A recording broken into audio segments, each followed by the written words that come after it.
all enjoying this atmosphere, and in its beautiful moments we have our respected Vice-Chancellor of University of Hyderabad, Professor B.J. Rao Garu, and he will be speaking to us, addressing to us now, and he will be talking to us specially on teaching practices for implementation of values through education. And before Sir starts, I really want to thank Sir that when we went to him and told to him that we want to have this sort of a conference, symposium, he said, yes, it's very necessary. And I actually, with not so much of, faith, but just like that asked, Sir, is it possible that you collaborate with us? And so easily he said, yes. Then I'm thinking that something which I was thinking long time back when I was a university student, that something of this should be there because I was with the Brahma Kumaris from a very young childhood. Then Sir said that and I was so happy that a बहुत अच्छा sign, एक sign चाहिए ना, अच्छा काम begin हो रहा है. Sir, thanks to you again and again. I take one more minute that Senior Professor, Chair of Biology, Dean Faculty at the Indian Institute of Science, Education and Research, Tirupati, and he has to his research, he has credit of 181 publications and 3041 citations. And so such a knowledgeable and experienced Vice-Chancellor and our senior and respected brother is among us. Sir, I would like to ask you to speak a few words on this topic. Welcome.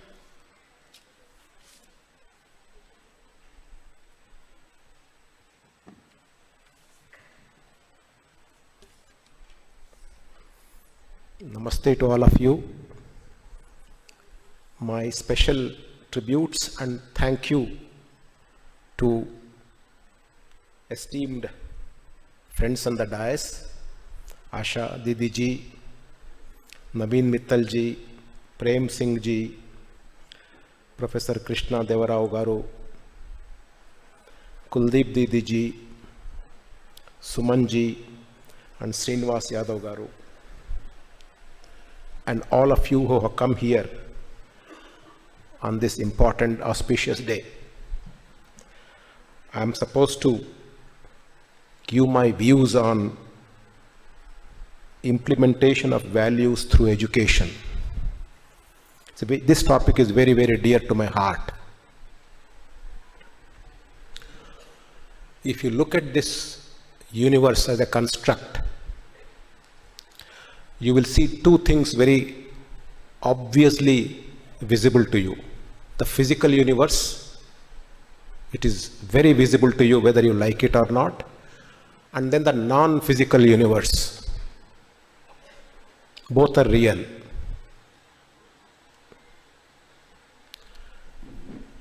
It is a non-physical universe where actions really happen.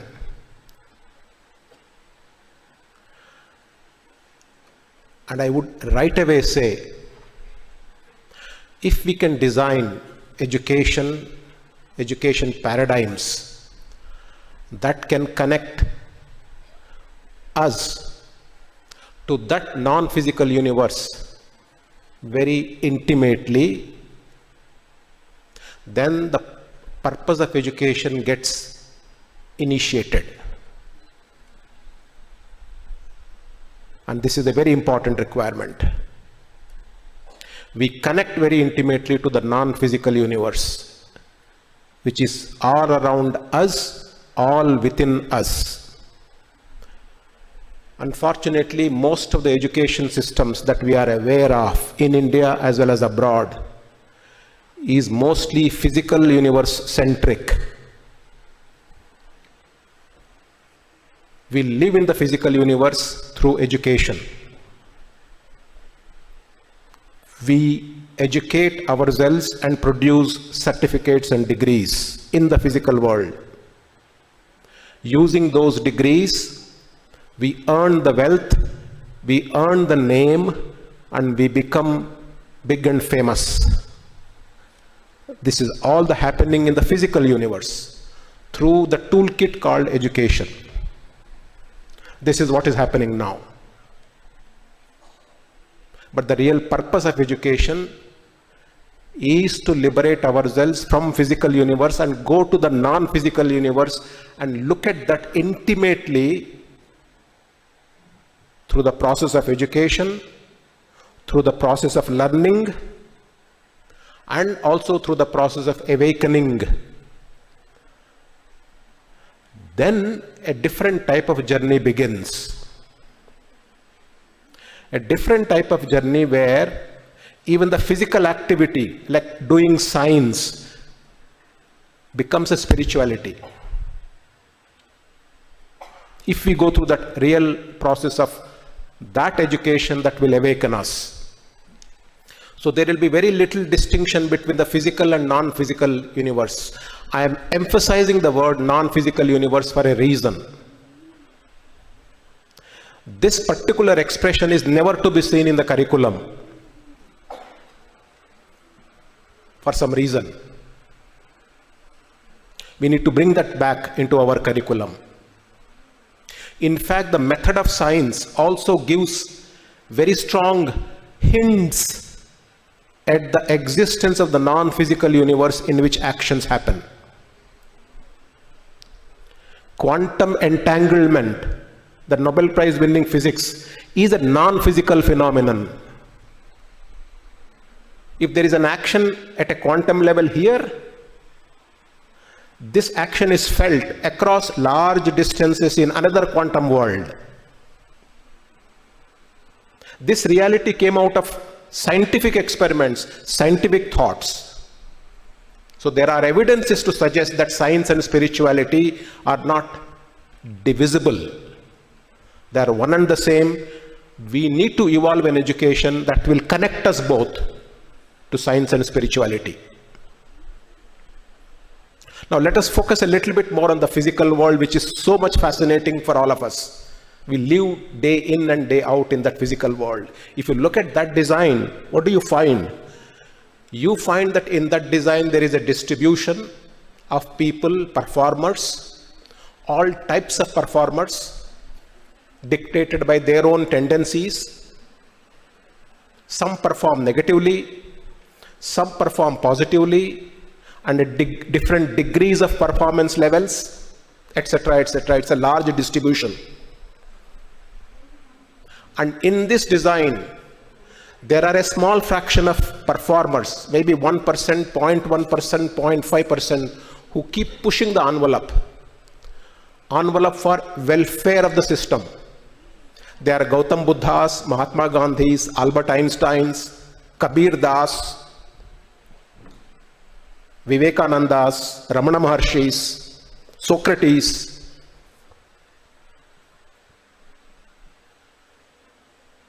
All such people. They are the smallest fraction. They push the envelope of humanity towards bigger and better things. And 99.9% are performers who go with it. Most of us here are that 99.9%. That's the ecosystem. If we can impact this ecosystem in a positive way, in a way that is uplifting through the system called education, then we have made a real beginning in the physical world also. All 99.9% aligned positively in an elevation where they perform their duties.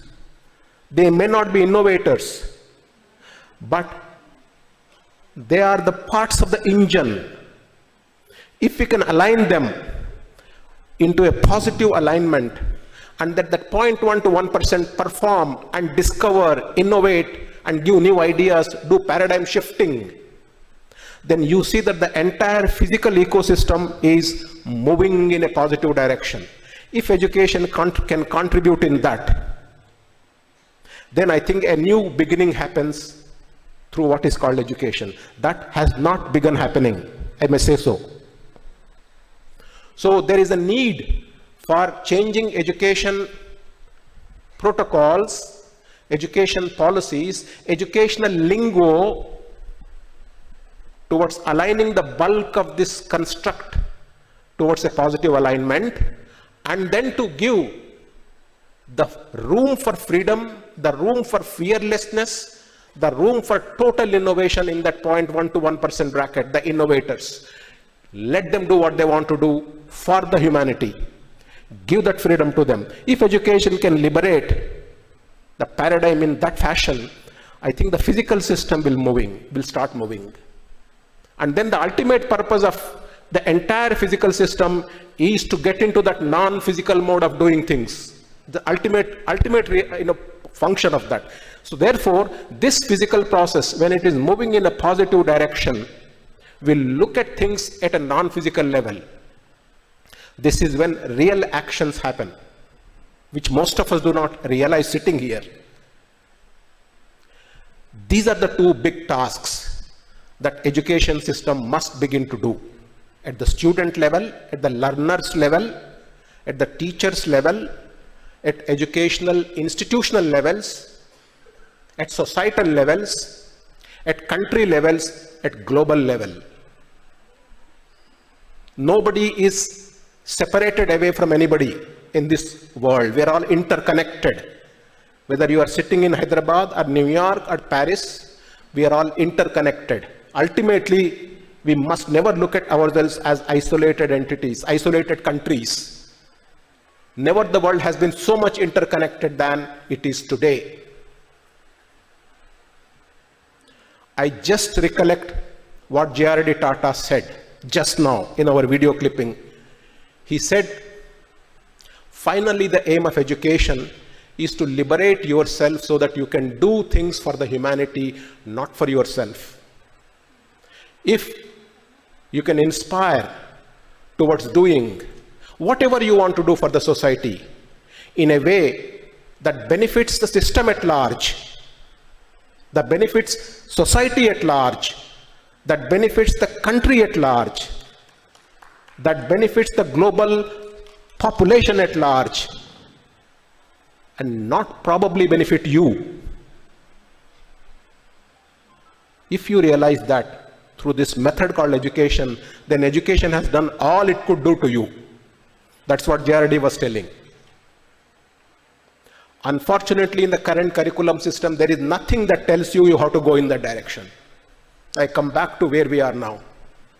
So how do we correct this? Do we correct it at institutional levels? Do we correct it at societal levels? Do we correct it at governmental levels?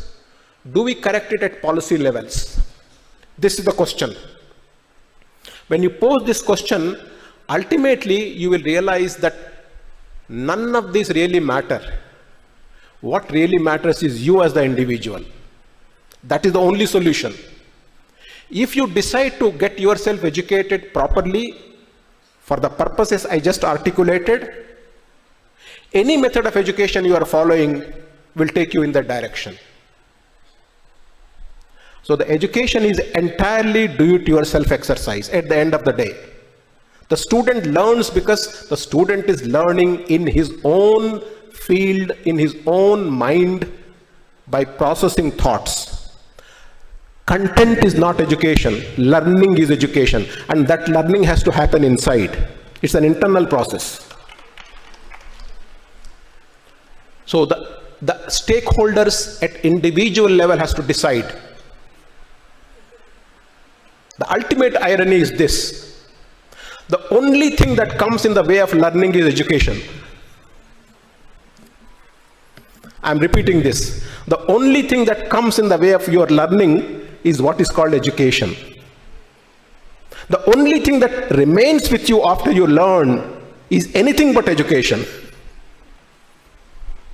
So what does education do? If education comes in the way of learning, then why do we have education? This is a very fundamental question. We have education because that's the only thing we could have at a societal level, the so-called toolkit called education. You go through the toolkit, but you go out of it. This is the requirement. I will remember a parable. I think all of you know what is parable.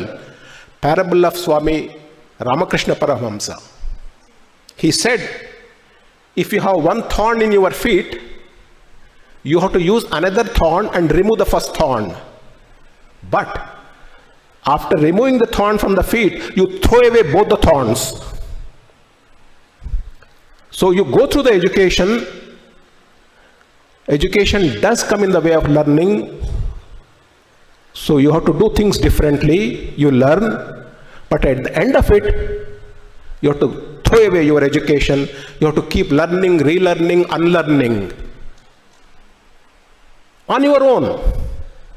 Learning, relearning and unlearning. Unlearning is an intrinsic process of learning, please realize. No textbook says that. So, who will do it? Will the teacher come and tell you, please unlearn this today that I taught you 2 months ago? No, no teacher will tell you. Who will tell you? Your internal compass. Finally, you are your own teacher. This is what our gurus told in our scriptures. Our gurus even went beyond and said, Aham Brahmasmi. So that's the ultimate sentence. So the student has to be a learner on his own or her own. The teacher has to be a student all the time. Because teacher also has to learn and unlearn. There is very little difference between the teacher and the taught. In this day and age, there is very little difference between the teacher and the taught. This we must realize. We should make very little distinction, in fact, no distinction between teacher and the taught.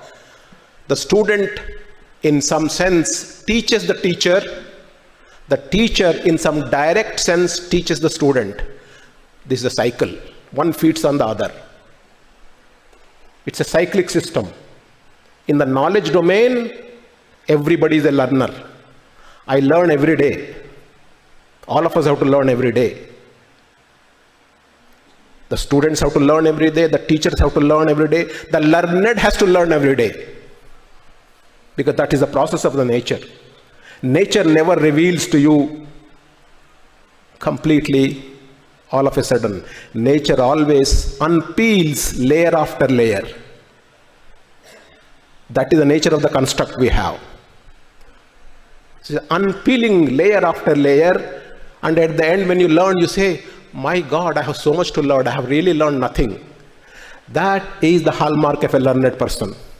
The learned person ultimately says, there is an ocean of learning.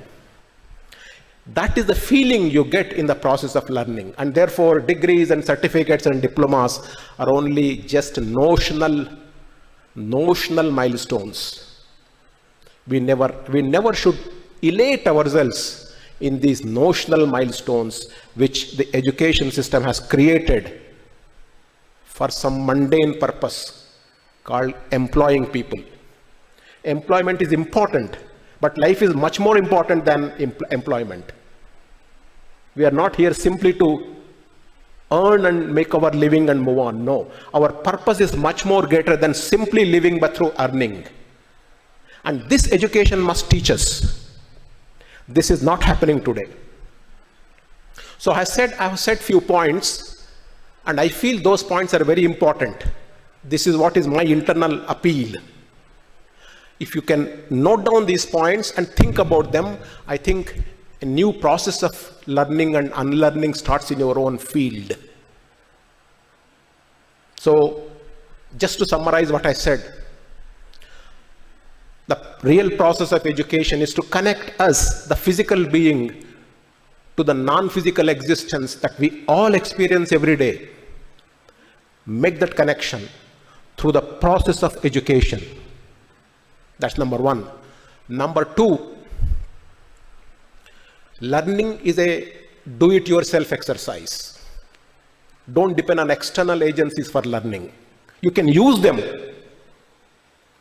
to your benefit, but ultimately it is your learning that matters. Number two.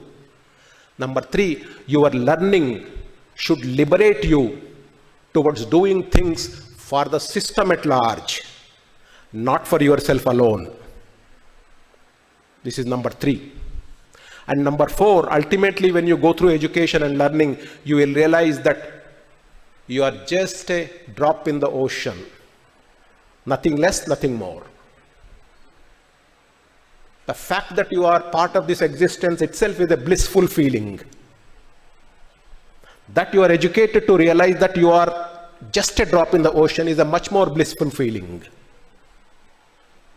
That you do not live on your aham is an ultimate feeling. If education can align you towards that, I think the purpose of education is served. Whatever educational system that we have,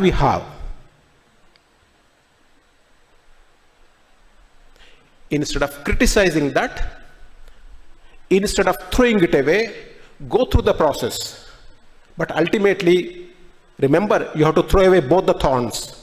First thorn and the second thorn. When you throw away both, then you feel education is important, you have learned it, you have got the degrees, you have got a fat paying salary, you are living comfortably, but that is just the beginning to go into that other zone. And by then you should have all your inner energy set so that you can move on to the other zone.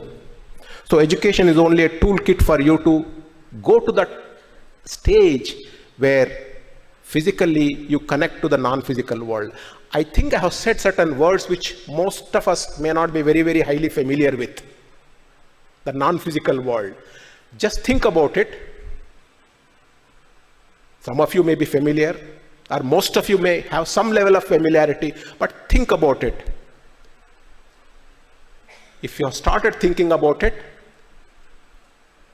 if you start explaining about it to your children, your students, your teenagers,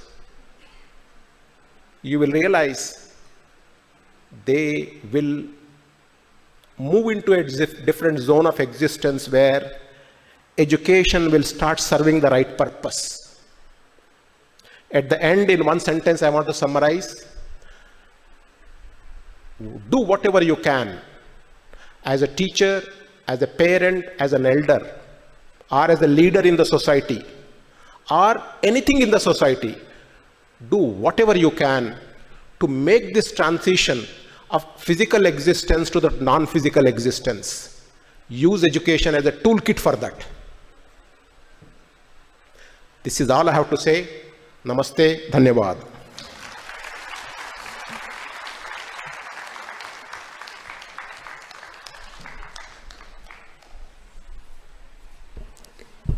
Thank you, respected Divine Brother, Brother B.J. Rao Garji.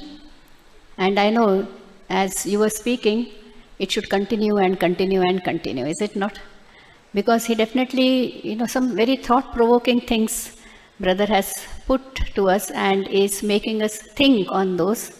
And I'm sure this will be a good beginning to all of us to, rethink, relearn so many of the things we are actually into. Thank you once more, Divine Brother B.J. Rao ji.